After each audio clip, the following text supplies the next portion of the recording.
toujours un chiffre qui m'épate quand on parle d'eau, c'est que 70% de l'eau douce utilisée dans le monde sert à irriguer des terres agricoles.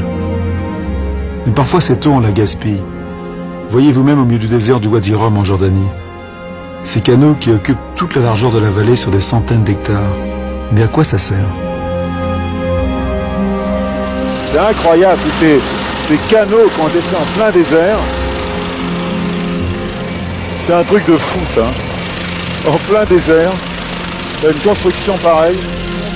On dirait un immense jardin à la française, avec ses parterres et ses allées. Tu vois la maison, là?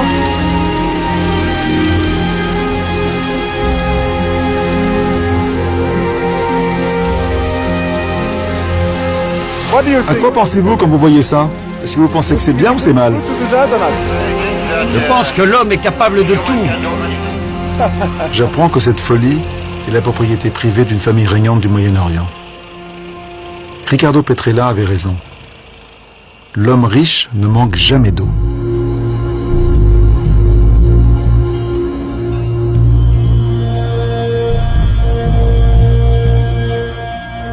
Un peu plus loin, toujours dans le désert, une autre prouesse discutable. Ces cercles de verdure, on les appelle des carrousels agricoles.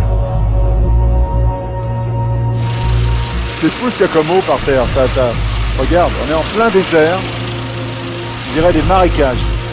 Il y a un gâchis d'eau inouï. Oui, c'est important de le rappeler, nous sommes au milieu du désert. Il n'y a pas de rivière et il n'y a pas de lac.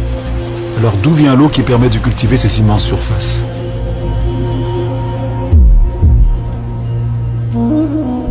L'eau qui rend possible ces cultures se trouve sous mes pieds. C'est une nappe phréatique. Malheureusement, cette nappe n'a pas le temps de se reconstituer car elle est faite d'eau fossile, c'est-à-dire très ancienne. L'homme est en train de dépenser en quelques dizaines d'années ce qui a mis des millions d'années à se former. Il faudrait cultiver des produits peu consommateurs d'eau et choisir des techniques d'irrigation adaptées au désert. Bref, penser en termes de développement durable, sans quoi ces ressources d'eau potable seront très vite épuisées. Nous avons besoin d'eau pour boire, mais aussi pour manger, puisque l'eau sert à produire toute notre nourriture. À l'échelle du monde, 10% des céréales sont cultivées en puisant dans des réserves qui ne se renouvellent pas. L'eau qu'on gâche ici manquera aux générations futures.